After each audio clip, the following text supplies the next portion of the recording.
Pernah dengar nama Pondok Panjang? Tapi, tahukah kamu kenapa tempat ini disebut begitu? Nama itu ternyata lahir dari kisah sederhana. Dari masa kejayaan perkebunan kolonial di Gurak Batu II. Yuk, kita telusuri ceritanya. Sebelum benar-benar hilang di telan waktu. Dulu pada masa perkebunan HPM hingga Uni Royal, disinilah berdiri sebuah pondok besar dari papan kayu. Panjangnya seperti barak, letaknya agak tinggi dari tanah sekitar. Di dalamnya tinggal belasan kepala keluarga, para karyawan kebun yang setiap pagi berangkat menderes karet sebelum matahari terbit. Tak jauh di bawahnya, berjejer rumah-rumah papan lain, tempat keluarga karyawan lainnya tinggal berdampingan, sederhana tapi penuh kehangatan. Karena bentuknya yang memanjang dari ujung ke ujung, masyarakat pondok menamainya dengan sebutan yang kelak dikenal hingga kini, yakni Pondok Panjang.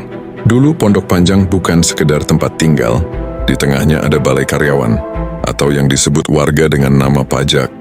Tempat para pekerja berkumpul berdagang dan bercengkrama selepas bekerja. Malam harinya, tepatnya setiap sebulan sekali di tempat itu juga sering dipasang layar tancap, hiburan sederhana dari perusahaan yang selalu ditunggu anak-anak dan keluarga kebun. Tak jauh dari situ berdiri sekolah papan beratap seng, tempat anak-anak belajar membaca dan menulis.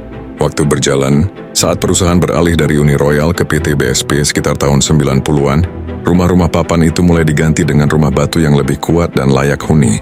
Sekolah yang dulu hanya papan dan seng, kini sudah berdiri kokoh dan permanen. Nama Pondok Panjang tetap melekat, menjadi bagian dari sejarah yang menandai perjalanan panjang perkebunan di Gurak Batu II. Tak jauh dari Pondok Panjang masih berdiri gudang penimbangan karet, peninggalan masa kolonial yang masih digunakan sampai sekarang.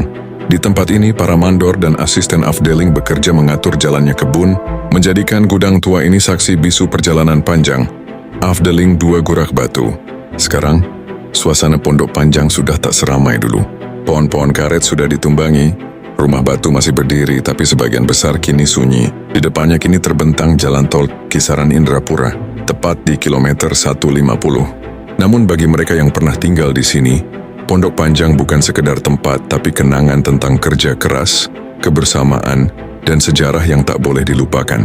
Kalau kamu pernah mendengar cerita lain tentang Pondok Panjang, tulis di kolom komentar ya. Biar kisah ini terus hidup untuk generasi berikutnya. Itulah kisah asal-usul nama Pondok Panjang di Gurak Batu II. Cerita dari orang-orang tua dulu yang patut kita jaga dan kenang. Terima kasih sudah menonton videonya. Sampai ketemu di video kami selanjutnya.